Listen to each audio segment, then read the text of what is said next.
इस जगह में देखिए एक बात है कि 2000 का जब से हम लोग राग अलापे हैं तो तब 1100 हो गया, पहले 400 ही था। क्रेडिट आप ही लोग ले रहे हैं, ये सरकार तो सच यही है, सच यही है बॉस। किसान बेचारा एक ऐसा ये है कि उसका सौदा का दाम तय सरकार करती है, सरकार नहीं बल्कि बिजनेसमैन करता है। तो उपजाते हैं, सबको खिलाने का काम करते हैं वो, लेकिन वो अपना मूल्य तय नहीं कर पाते हैं। कस्बा विधानसभा 58 और वहाँ कांग्रेस के मजबूत दावेदार हैं आफाक आलम और 4 बार के विधायक भी रह चुके हैं। कैसे फाइट करेंगे आप? और लोग उनसे उब चुका है, क्योंकि वो क्षेत्र में रहते ही नहीं है। वो एक बहाना कर लेते हैं कि हम बीमार हैं। वो लगभग 4-4.5 साल तक बीमार खा करके वो दिल्ली और पटना में ही दिन बिता रहे हैं। वो हम चुनाव निर्दलीय लड़े थे। कितना वोट लाए थे? हम 8000 कुछ वोट लाए थे। अच्छा। हाँ, उस समय जिस समय की सीए एनआरसी की आग लगी हुई थी पूरे देश में। अगर आप जीत जाते हैं तो 3 प्रमुख काम बताइए जो आप करेंगे आप अपने विधानसभा में, जिसको प्राथमिकता देंगे कि हाँ पहला ये है, दूसरा ये है, तीसरा है ये है, मैं इन तीनों के सीक्वेंस में काम करूंगा फिर आगे बढ़ूंगा। शिक्षा पर ज्यादा फोकस रहेगा, दूसरा भ्रष्टाचारी पर रहेगा, करप्शन खत्म करना है। कस्बा प्रखंड में एक बनेली गांव है, बाजार है, वो प्रखंड बने हैं।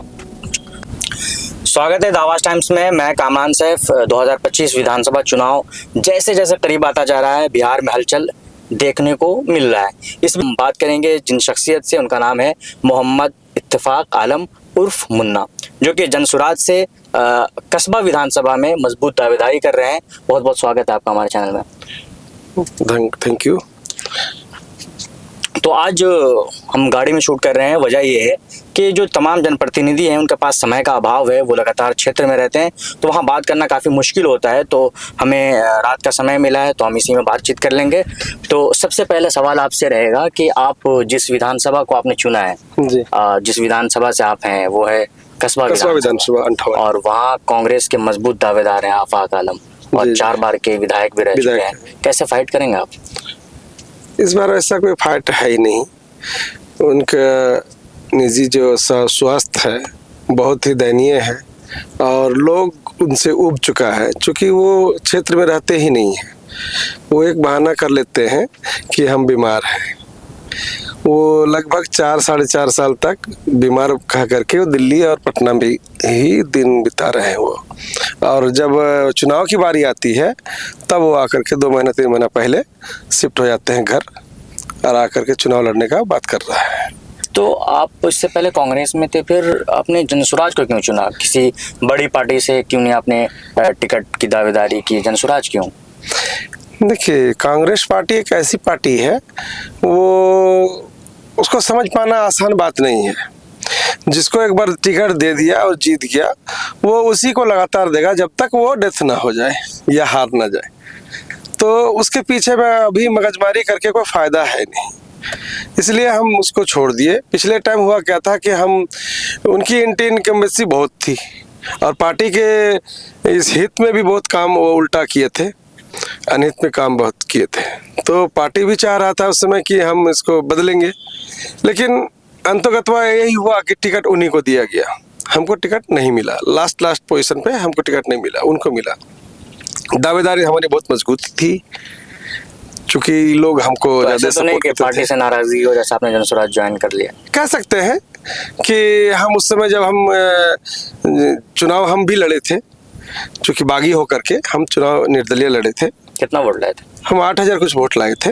अच्छा। हाँ, उस समय जिस समय की सीए एनआरसी की आग लगी हुई थी पूरे देश में, आप भी जानते हैं 2020 में। जी, उस समय हमारे सपोर्टर इतना था कि लोग जान रहा था कि हारेंगे जीतेंगे भी नहीं, फिर भी लोग 8000 वोट किए हमको। अब मैं जानना चाहूँगा, आप कस्बा विधानसभा से हैं और कस्बा विधानसभा में दावेदारी कर रहे हैं, क्या लगता है कस्बा विधानसभा के क्या अहम मुद्दे हैं? अगर आपको मौका मिलता है जनसुराज से और आप अगर जीत भी जाते हैं तो क्या अहम मुद्दे हैं जिनको लेकर आप सबसे पहले काम करेंगे? देखिए, कस्बा विधानसभा में भ्रष्टाचारी की बहुत बड़ी मुद्दा है। जो यहाँ पर का जो थाना ब्लॉक और इस सब में भ्रष्टाचारी है बड़ा हुआ है, उसमें संलिप्तता जो लोग जीते हुए हैं प्रतिनिधि उन लोगों का भी है, जो एक बार भी वो चाह करके भी नहीं रोकना चाह रहे हैं भ्रष्टाचार की, क्योंकि वो उससे उसका फायदा है। हम चाहते हैं कि ये सब ना रहे। अगर कोई विधायक अगर चाह ले कि ब्लॉक में हमारे कोई भ्रष्टाचारी नहीं होगा तो सच में नहीं होगा। अगर होगा भी तो मिनिमम, लेकिन उतना खुलेआम नहीं होगा। जिस तरह से सीओ बीडीओ या सीआई सब या कर्मचारी लोग खुलेआम पैसा ले करके काम करता है और वो चैलेंज करता है कि आपको जिसको बोलना है बोलिए, ये आप मुख्यमंत्री को बोलना चाहते हैं बोलिए, लेकिन हम पैसा लेके ही करेंगे। खुलेआम पैसा ले मतलब रहा है, अफसरशाही और अफसरशाही पूरा corruption चरम सीमा पर है। चरम सीमा पर है। इसको आप प्राथमिकता देंगे? प्राथमिकता देंगे हम उसमें। अब मैं ये जानना चाहूँगा कि बिहार जहाँ कास्ट के नाम पर वोट होता है, उसके अलावा पार्टी के नाम पर वोट होता है, जहाँ एनडीए जिसका सेंट्रल गवर्नमेंट है, स्टेट गवर्नमेंट है, इंडिया गठबंधन में अगर कांग्रेस की बात करें तो आज़ादी से पहले की पार्टी है, और आरजेडी जो कि यहाँ के प्रमुख पार्टी है, जी। उन सब के बीच में प्रशांत किशोर जी अपनी पार्टी को कैसे मजबूती से ला सकते हैं? देखिए, कुछ क्षण के लिए कहा जाए कि एनडीए पार्टी सेकुलर है और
है कि कभी हम लोग दुकान में जाते हैं, अपने सौदा का दाम वो तय करते हैं दुकानदार कि इस सामान का ये रेट है, उस सामान का वो रेट है।